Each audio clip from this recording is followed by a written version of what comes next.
Nimrod is a biblical figure mentioned in the book of Genesis and the book of Chronicles. A mighty hunter, he was a Nephilim, a giant. This is a depiction of him, and this is not a kitty cat, this is actually a lion. He goes by many names, but a couple that I want you to pay close attention. 1, sun god.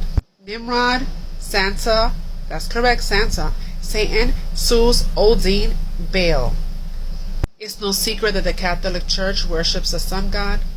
In fact, they were the ones that were responsible for changing the original Sabbath day to Sunday for the worship of the sun god.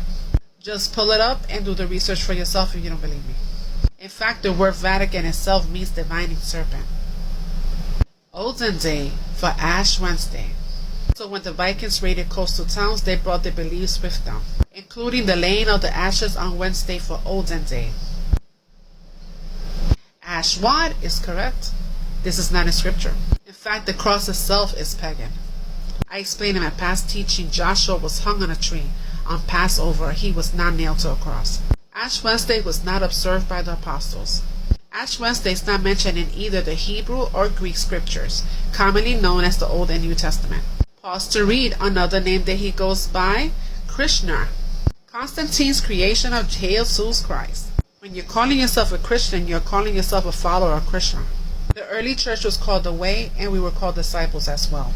Scripture does tell you that his name is Joshua, Joshua HaMashiach, for it stands for Jireh means salvation.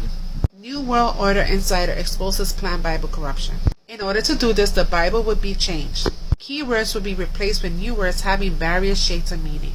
Most people won't know the difference. The few who do notice the difference won't be enough to matter. I also done several teachings on this. These are the two tribes of Israel, the northern kingdom and the southern kingdom. The northern kingdom fell first for worshiping the Queen of Heaven, and we all fell under the curses of Deuteronomy. In fact, in the reading of Esdras, it tells you, but the 10 tribes decided not to stay in the land among many Gentiles, so they moved further east to a country where no human beings have ever lived before.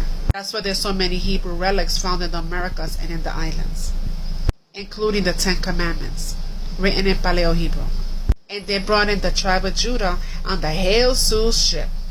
George Washington, the first president and Freemason. Another thing that the Pope did was change the calendar from Hebrew to Gregorian. Instead of us celebrating our feast days for our Creator, we're celebrating their pagan holidays. And that also goes along with the national holidays as well. September 6th is supposed to be Labor Day, but we have a very important feast day on September 6th. The Feast of Trumpets. For the day of Jireh is coming is at hand. So blow that trumpet. It will begin at sundown on September 6th and ends at sundown on September 8th. Follow for part 2.